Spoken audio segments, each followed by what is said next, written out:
आज हम data type के बारे में बात करेंगे। सी के अंदर 4 मेन डाटा टाइप्स हैं जो कि हम प्रोग्राम में वेरिएबल को डिक्लेयर करने के लिए इस्तेमाल करते हैं। तो उनमें नंबर 1 पे है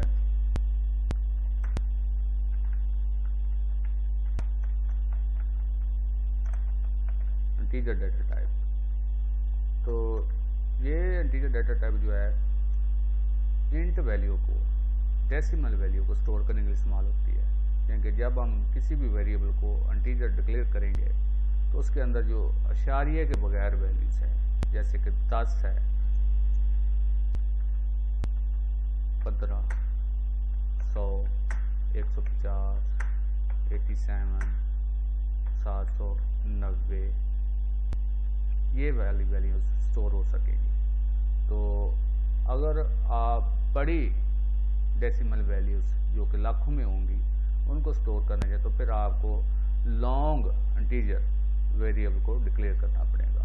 यानी अगर आपने छोटी इंटीजर वैल्यू वेरिएबल के अंदर स्टोर करनी है तो ये आप इंटीजर डिक्लेयर करेंगे उस वेरिएबल को। अगर आपने बड़ी इंटीजर वैल्यू स्टोर करवानी है तो फिर आप उसको लॉन्ग इंटीजर डिक्लेयर करेंगे उस वेरिएबल को। तो ये आपकी इंटीजर डाटा टाइप है। और उसके बाद दूसरे नंबर पे हमारी जो है वो फ्लोट डाटा टाइप। ये डाटा टाइप अशारिये वाली जो कीमतें होती हैं जिनमें पॉइंट आता है उनको स्टोर करने के लिए इस्तेमाल होती है। और अगर आपकी वो अशारिये वाली रकमें जो कि आपने वैल्यूज देनी है वेरिएबल को वो छोटी हैं, यानी कि सैकड़ों हज़ारों तक है, तो फिर तो आप फ्लोट से डिक्लेयर करेंगे। अगर वो बड़ी हैं तो उसके लिए दूसरी data type double data type इस्तेमाल होगी। तो जैसे कि ये 10.44 और इसी तरह 15.85 ये वाली वैल्यूज जब आपने किसी वेरिएबल के अंदर स्टोर करवानी है तो उसे फ्लोट डिक्लेयर करेंगे। अगर आपने बड़ी इस्तेमाल करवानी है तो उसके लिए जो तीसरी किस्म डाटा टाइप की वो है डबल। तो ये बड़ी अशारिये वाली बहुत वैल्यूज उनको स्टोर करने के लिए इस्तेमाल होता है, जैसे कि इस तरह की वैल्यूज। और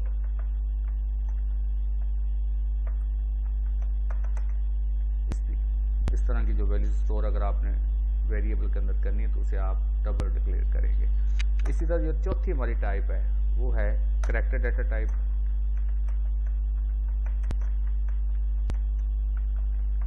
तो ये करैक्टर वैल्यूज को स्टोर करने के लिए इस्तेमाल होती है।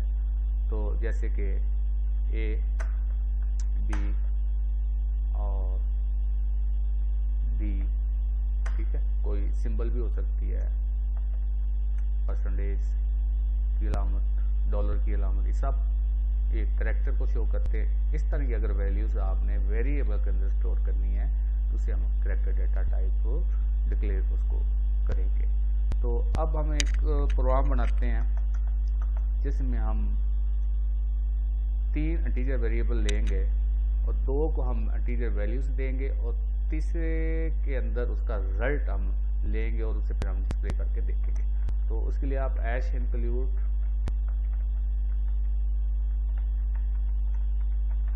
और उसके बाद दूसरा है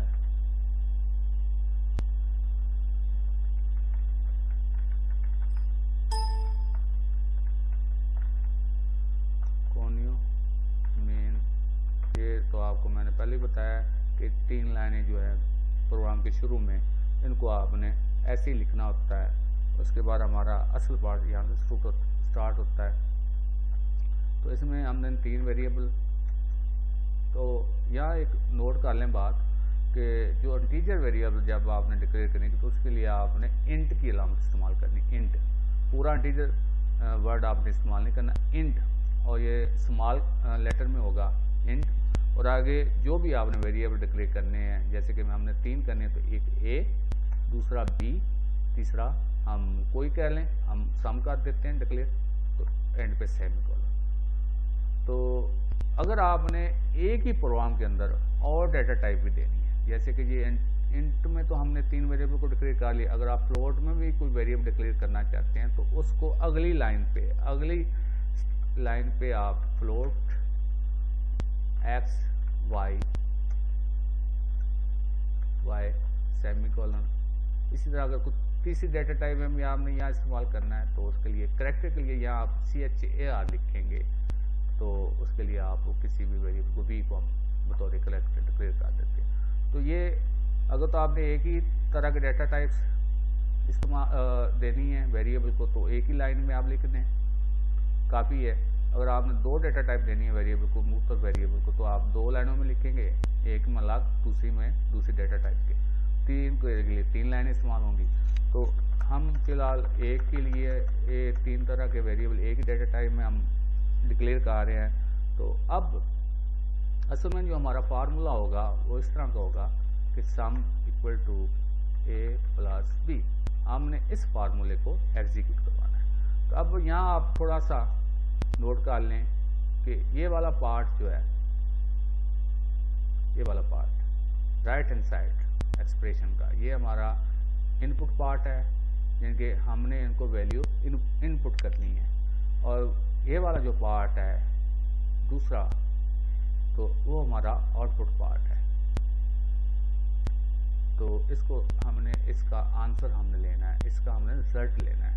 तो सबसे पहले जो हमारा इनपुट पार्ट है उसको हम वैल्यूज देंगे, जैसे कि A और B।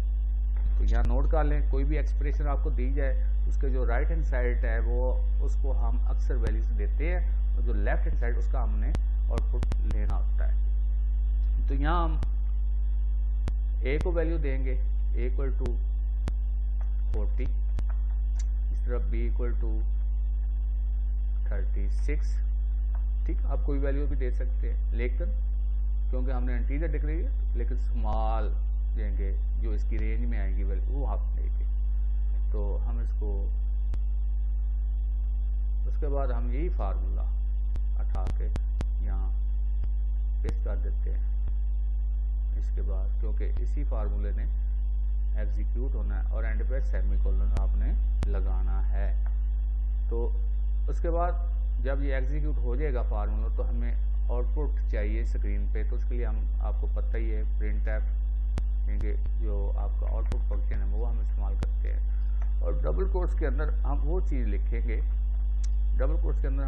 लिखेंगे, जो कि स्क्रीन पे वैसे की वैसे आनी है। सम इक्वल टू, ये चीज़ हम एक मैसेज हमने लिख दिया, सम इक्वल टू ये आएगा स्क्रीन पे। और आगे क्योंकि हमने इंटीजर डिक्लेयर किया और हमने जवाब भी इंटीजर में लेना है, तो उसके लिए फॉर्मेट स्पेसिफायर आप %d इस्तेमाल करेंगे, %d। अगर आपने फ्लोट में जवाब लेना है तो %f इस्तेमाल करेंगे। अगर आपने डेसिमल में लेना है तो %d इस्तेमाल करेंगे। अगर आपने करेक्टर में लेना है तो %c इस्तेमाल करेंगे। तो यहाँ आपने इस चीज़ का बड़ा ख्याल करना है। तो \n ये ऑप्शनल है, ये तो न्यू लाइन पे आने के लिए हम इस्तेमाल करते हैं। और डबल कोट्स के बाहर आ जाएं और सिंगल कोट्स लगा के जिसका आंसर आपने लेना है, जिसकी वैल्यू आपने लेनी, उसका नाम यहाँ लिखना है सम। क्योंकि हमने इस एक्सप्रेशन दोनों को प्लस करके जो जवाब आएगा सम की इक्वल, उसको हमने लेना है स्क्रीन पे, तो इसलिए हमने यहाँ सम लिखा है। तो और ब्रैकेट बंद और सेमीकोलन, और स्क्रीन पे जवाब को देखने के लिए गैच का फंक्शन और ब्रैकेट बंद। ये हमारा कंप्लीट प्रोग्राम है। अब इसी को हम जाके सी के अंदर करते हैं और देखते हैं कि ये प्रोग्राम कैसे हल होता है और कैसे ये काम करेगा। तो टर्बो सी को खोल लें, फाइल न्यू, टाइप करें हैश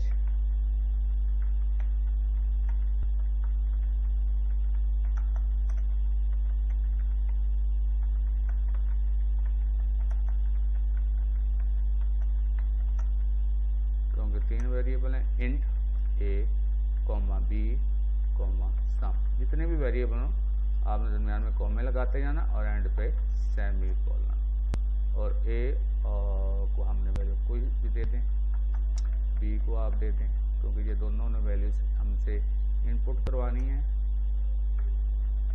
और सम इक्वल टू जो भी फार्मूला है उसको आप यहाँ लिखेंगे जिसने एग्जीक्यूट होना है। और आगे प्रिंट है आंसर को देखने के लिए सम इक्वल टू और परसेंट डी डबल कोट, यहाँ बैक स्लैश एन लगा लें। थोड़ा सा हर दफ़ा जब हमने बार बार करना होता है एग्जीक्यूट तो ये न्यू लाइन पे आपका आता है जवाब। तो सम एंड पे सेमीकोलन और ब्रैकेट और उसके बाद ब्रैकेट पर। अब इसको आप एग्जीक्यूट करें कंट्रोल F9 से।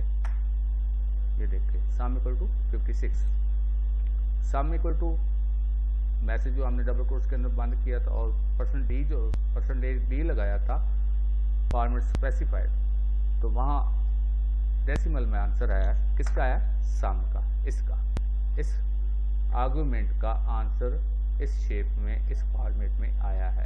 तो अगर आप आर्गुमेंट को चेंज कर देते हैं, सम की जगह आप लगा देते हैं जी ए, तो अब सम का आंसर नहीं आएगा। अब ए की जो वैल्यू है 29 वो इस फॉर्मेट में सम के इक्वल आएगी, क्योंकि ये तो मैसेज है हमने पहले ही लिखा हुआ है, तो ये तो आएगा स्क्रीन पे और इसका आंसर इस फॉर्मेट में स्क्रीन पे आएगा। देखते हैं कंट्रोल F9, ये देखिए सम इक्वल 29। अब इसी तरह आप कोई भी आर्गुमेंट यहाँ लिखेंगे तो उसका आंसर आएगा।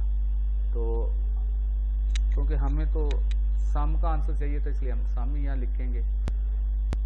अब आप कोई और वेरिएबल लेके जो कि फ्लोट में हो उनका भी सम आप मालूम करना चाहते हैं, तो उसके लिए भी मैं यहाँ ही आपको दूसरी लाइन में फ्लोट वेरिएबल डिक्लेयर करता हूँ। इसमें x, y और हम इसका नाम रख देते हैं सम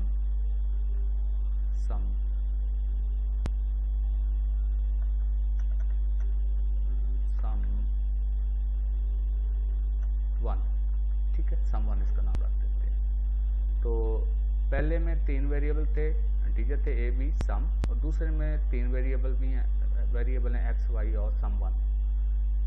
क्योंकि हमने 2 मुख्तलिफ किस्म की डाटा टाइप्स से इनको डिक्लेयर किया इसलिए इनके नाम डिफरेंट होना ज़रूरी है। तो अब इसको भी आप यहाँ ही इंटीजर के बाद यहाँ एग्जीक्यूट हो चुका है ये सम वाला, और यहाँ ही हम कहीं भी आप इसके बाद डिक्लेरेशन के बाद कहीं भी इनको वैल्यू दे सकते हैं, कहीं भी इनका फार्मूला लगा सकते हैं, कोई इसकी तरतीब ज़रूरी नहीं है। हम यहाँ ही इसके नीचे इनको भी दे देते हैं x इक्वल टू, अब ये फ्लोट है तो इसको आप अशारिये में वैल्यूज दे सकते हैं। और d इक्वल टू है 3,